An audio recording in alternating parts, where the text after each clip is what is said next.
নবী দুনিয়ায় আসলেন, মা হালিমা লালন পালন করলেন 4 বছর, আর 2 বছর মা আমিনা লালন পালন করলেন। নবীর বয়স কত হলো? 6 বছর বয়সে নবী বাবার জন্য কাঁদতেন, চিৎকার করে করে কাঁদতেন। দাদা আব্দুল মুতালিব ডাক দিয়ে কয়, বৌমা আমিনা গো, আমার নাতিটাকে তার বাবার মাজারটা দেখায় আনো। পাদ্রী বলতেছে, ছেলেটার নাম মোহাম্মদ নাকি? জোরে বলেন মারহাবা। বলে হ্যাঁ। এই ছেলের সঙ্গে কে এসেছে? বস বাবাজি, এইটা হলো তার মা। তার মা নাম কি? পাদ্রী বলতেছে, তার মার নাম আমেনা নাকি? হ্যাঁ। আমেনা গো, আপনার স্বামীর নাম কি আব্দুল্লাহ ছিল নাকি? বলে হ্যাঁ। মা আমেনা ডাক দিয়ে বলে, পাদ্রী বাবা, আমার ছেলেকে আপনি জীবনে চোখে দেখেন নাই, আমাকেও আপনি জীবনে চোখে দেখেন নাই, আর আমার স্বামী মারা গেছে অনেক আগে, আপনি এই নামগুলো কিভাবে জানলেন? পাদ্রী বলতেছে, আমেনা গো, ও গো আমেনা, আমি তৌরাত জবুর ইনজিল কিতাব পড়ে পড়ে তোমাদের বংশের সবার পরিচয় পেয়ে গেছি। তোমার ছেলের নাম রাখেছ নূর ইসলাম, মেয়ের নাম নূর জাহান, তোমার নাম নূরে আলম, মাদ্রাসার নাম দিয়েছ নূরে মদিনা। কিন্তু আমার নবীজি নূরের এই জিনিসটা তোমার মানতে বড় কষ্ট হয়। গোরস্থানে গিয়ে যদি 3 বার অজু করে পড়েন, ক খ গ 3টা অক্ষর পড়লে নাকি হবে কয়টা? আরো জোরে, একটাও না। আর যদি ওযু নাও থাকে, শরীরখানা যদি পাক থাকে, গোরস্থানে গিয়ে যদি আপনি পড়েন আলিফ লাম মিম, নেকি হবে কয়টা? এই সেই কোরআন আল্লাহ আমাদেরকে উপহার দিলেন। চিৎকার করে বলেন আলহামদুলিল্লাহ। বন্ধুগণ, কোরআন শরীফটা আমরা পড়ি একটা কাঠ, রেহেল কাঠ। কি কাঠ দেখছেন নাকি? রেহেল কাঠ কি কোরআনের কোন আয়াত, রুকু, অক্ষর? ও রেহেল কাঠ শুধু কোরআনকে বহন করে। এই রেহেল কাঠের উপরে কেউ পা দিয়ে দাঁড়াতে পারবেন নাকি? জোরে বলেন। কেন? রেহেল কাঠ যদি শিমুল কাঠ দিয়েও বানানো হয়, রেহেল কাঠ যদি ভেটুলের কাঠ দিয়েও বানানো হয়, কোরআন শরীফের সাথে টাচকে রেহেল কাঠ পবিত্র হয়ে গেছে। এই কোরআন দিয়েছেন আল্লাহ আমাদেরকে উপহার। শুধু কি তাই? একটু টাচ খায় যদি রেহেল কাঠ পবিত্র হয়ে যায়, যার সিনার ভিতরে 30 পারা কোরআন আছে, রেহেল কাঠ যদি কোরআনের সাথে একটু ঘষা লেগে পবিত্র হয়ে যায়, এইবার বলেন 30 পারা কোরআন যার বুকের ভিতরে আছে, লোকটা পাক না না পাক? জোরে বলেন। এইবার হাফেজ না হয় বাদি দিলাম, নিজের নামাজ তো পড়া লাগে, এই মানুষটা কোরআনে হাফেজ না, এই মানুষটা নিজের নামাজ পড়ার জন্য 10টা সূরা মুখস্থ আছে। এইবার বলেন রেহেল কাঠ যদি ঘোষা খায় পবিত্র হয়, যার ভিতরে 10টা সূরা আছে, 5টা সূরা আছে, 2টা সূরা আছে, এই লোকটা পাক না না পাক? এই সেই কোরআন আল্লাহ আমাদেরকে উপহার দিয়েছেন। চিৎকার করে বলুন আলহামদুলিল্লাহ। আলহামদুলিল্লাহ। এইবার কোরআন শরীফটা আমাদেরকে যিনি এনে দিলেন, সুবহানাল্লাহ, কোরআন শরীফটা কে এনে দিলেন? নবী মুহাম্মদুর রাসূলুল্লাহ। উনি আমাদেরকে কোরআন শরীফ এনে দেন নাই?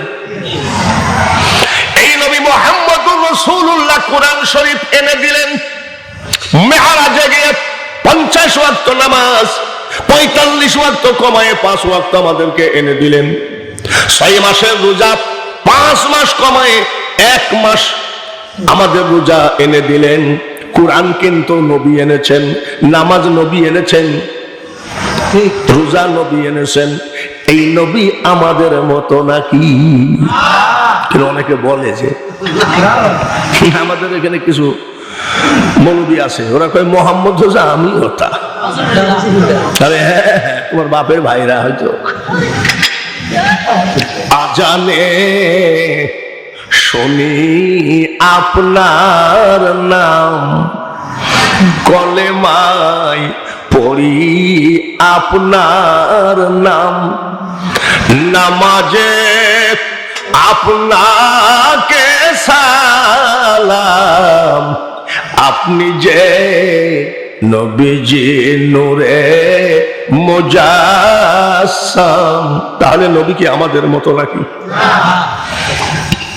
তোমার ছেলের নাম রাখেছ নূর ইসলাম, মেয়ের নাম নূর জাহান, তোমার নাম নূরে আলম, মাদ্রাসার নাম দিয়েছ নূরে মদিনা, কিন্তু আমার নবীজি নূরের এই জিনিসটা তোমার মানতে বড় কষ্ট হয়। আমার পর্দার আড়ালে মা বোনেরা, যিনি কোরআন শরীফটা এনে দিলেন তিনার নামটা হলো নবী মুহাম্মদুর রাসূলুল্লাহ সাল্লাল্লাহু আলাইহি ওয়াসাল্লাম। জোরে বলেন ঠিক কিনা? নবীজি যখন মা আমিনার পেটে,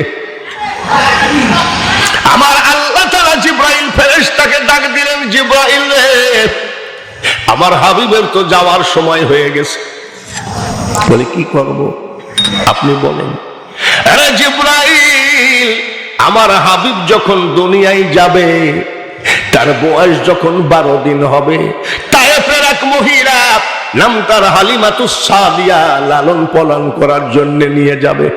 জিবরাইল রে, তায়েফ বড় অভাবিক জায়গা, দুর্ভিক্ষ জায়গা, মঙ্গা এলাকা, আমি সব সইতে পারবো, কিন্তু আমার হাবিবের কষ্ট, আমার হাবিবের চোখের পানি সইতে পারবো না।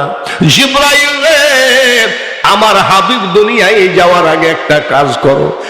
বলে কি কাজ? 72 মাইল চওড়া, 72 মাইল লম্বা, আর 70 গজ নিচে তোমার 600 নূরের পাখা দিয়ে মাটিটা উঠায় ফেলায় দিয়ে নীল দরিয়ার মাটি নিয়ে ফেলাও আমার হাবিবের খাতিরে। কিয়ামত পর্যন্ত রে জিবরাইল, আমি আল্লাহ তায়েফের মাটিতে অভাব রাখতে চাই না। নারায়ে তাকবীর। হাই মুসলমান, ঠিক রাখো ঈমান, দিন ইসলাম যেন ডুবে না। ইয়া আইয়ুহাল্লাযীনা আমানু খুলু ফিস-সিলমি কাফা। আল্লাহ তাআলা বলেন, পরিপূর্ণভাবে ইসলামের ভিতরে দাখিল হয়ে যাও। বলেন ঠিক কি না? ভাইরা আমার, মা আমিনা যখন পেটে, এলাকার মহিলারা তার গায়ে ঘ্রাণ পায় তো সেন্ট। সবার কাছে এইভাবে সব জায়গায় তো হিংসুক দল আছেই নাকি? না, আপনাদের এলাকায় হিংসুক নাই, আমাদের এলাকায় আছে কিলিক মোড়। কি মোড় ভাই? কিলিক মোড় কেন? বলে সব কিলিক বাজার আখড়া এখানে।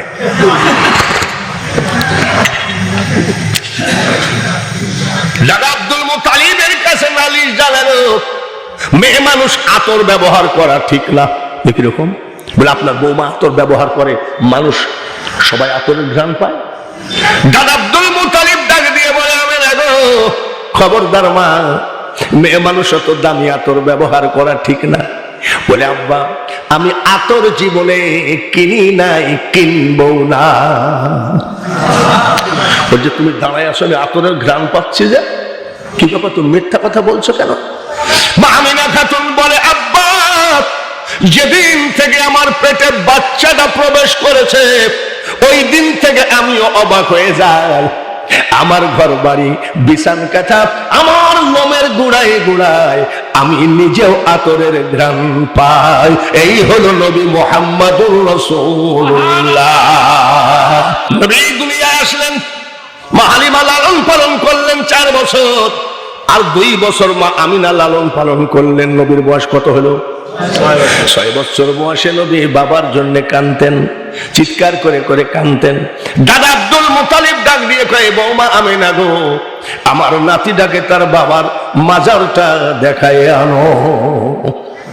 কাজের মেয়ে উম্মে আইমানকে সঙ্গে করে রওনা দিলেন। বাবা আব্দুল্লাহর কবরে গিয়ে বলছে, বাবা এটা তোমার বাবার কবর। 6 বছরের নবী চিল্লায়ে চিল্লায়ে কাঁদতে লাগলেন, আব্বা গো তুমি জানো না ছোট্ট কালে মা বাপ যারো মরে রে, তার মতো দুঃখী নাই রে জগতে। আব্বা তুমি একটু উঠো গো, মোহাম্মদকে একটু কোলে নেও। বয়স কত? কাঁদতেছে। মা আমিনা কান্দে, কাজের মেয়ে উম্মে আইমান কান্দে। আমার নবীর কান্দা দেখে 10 জন ইহুদি দাঁড়ায় দাঁড়ায় কান্দে। ইহুদি নবীজির বন্ধু না শত্রু? শত্রু কোনদিন কান্দে নাকি?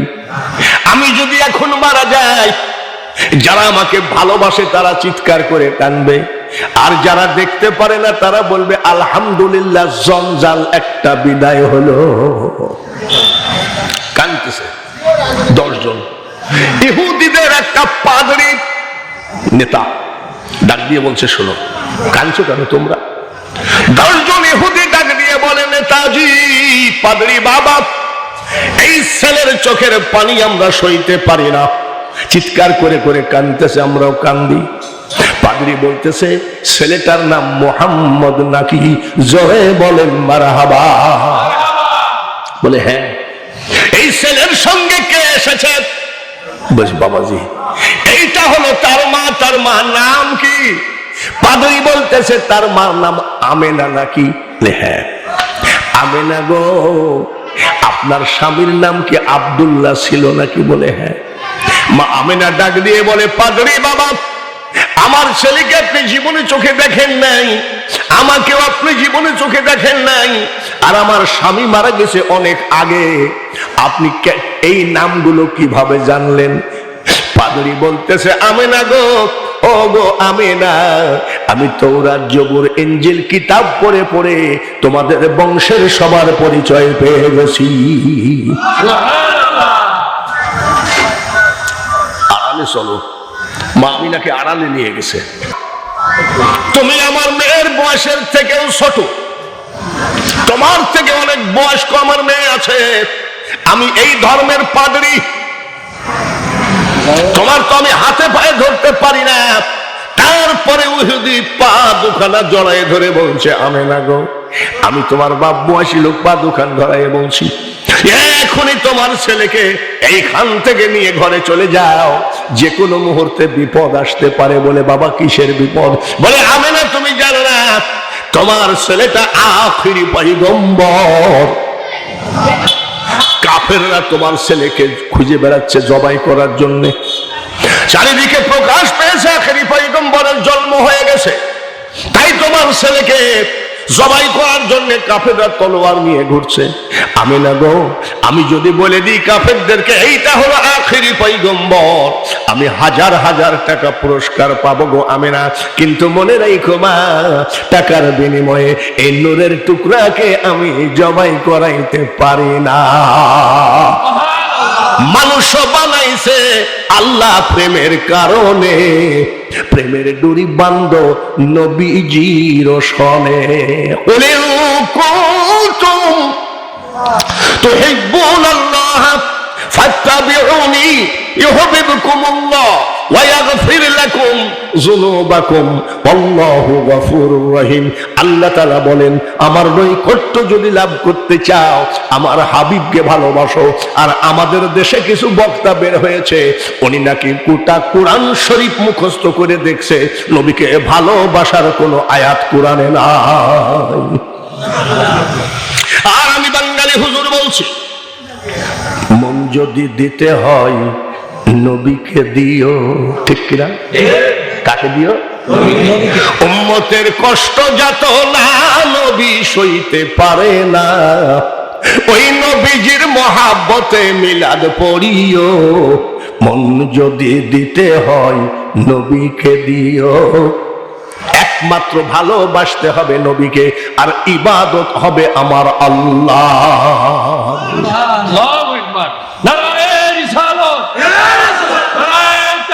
তাকবীর, ঈদে মিলাদুন নবী।